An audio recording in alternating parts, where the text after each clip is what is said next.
Hevserûkê ji kardorxistî yê şaredarîya bajarê Mazin ya Diyarbekirê Ednan Selçuk Mizraqli piştî ku di 19 Tebaxa 2019 de li şûna wî qeyûm hat danîn ji bo rawestandina biryarê li Dadgeha Îdareyê ya Yekemîn ya Diyarbekirê doz vekiribû.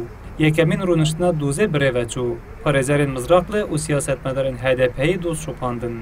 Dadgerê got ku dê biryarê di demeke bê de bi nivîskî ragihînin. Peyvdara HDP Ebru Günay li ber derê dadgehê got daraz ne bi ser bixwe ye û armanca wan ew e ku hebûna qeyûman berdewam be. Serokvekîla Koma HDP Meral Danişbeştaş jî amaje kir ku heger dadgeh Ednan Selçuk Mizraqli mafdar bibîne di erka qeyûmî bi dawî were. Biryar nehate dan ku em ê pêşerojê de biryarê bidin. Wexta ku dost qebûl bikin, yani ku Selçuk Mizraqli başkan dava vekiriye parêzerê wê gerek wê çaxê qeyûm rabe. Ji şûna wê ve ewilî Selçuk Mizraqli were ciyê xwe. Ew jî nebebêjin girtiye meclisê endamê meclisê hene gerek nav xwe de wekîlekî hilbijêrin.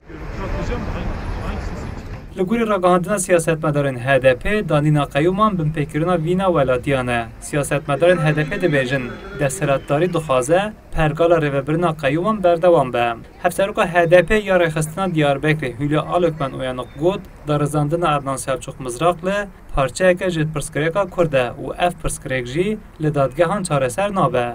Ev girêdayê mesela Kurdê jî ev mesela Kurd bi aliyê meselên dadgehî de çareser nabe.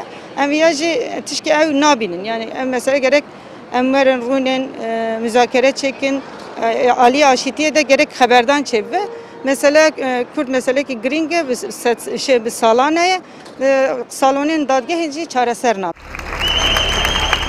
Li gorî ragihandina parêzerên Ednan Selçuk Mizraqli dê di rojên pê de biryara dadgehê bi awayekê nivîskî radestî wan were kirin. Piştî danîna qeyûman yên di îlona 2016 de di hilbijartinên Sûhiyeke Adara 2019 de Ednan Selçuk Mizraqli bi sedê 63 dengan hat hilbijartin. Lê piştî pênc mehan di 19 Tebaxê de hevserokên şaredariyên Diyarbekir û Mêrdîn û Wanê ji kar hatin dûrxistin û li cihê wan parêzgerên her sê bajaran ve qeyûm hatin danîn.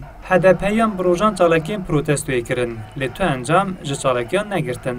Ednan Selçuk Mizraqli di 21 Cûtmehê de hat binçavkirin û di 22 Cûtmehê de hat zindanî kirin. Mizraqli bi 9 sal û 4 meh û 15 rojan hat siza kirin û li girtîgeha Bunyan ya bajarê Qayseriyê zindanî kiriye. Hesen Kösen, Kurdistan 24, Diyarbekir.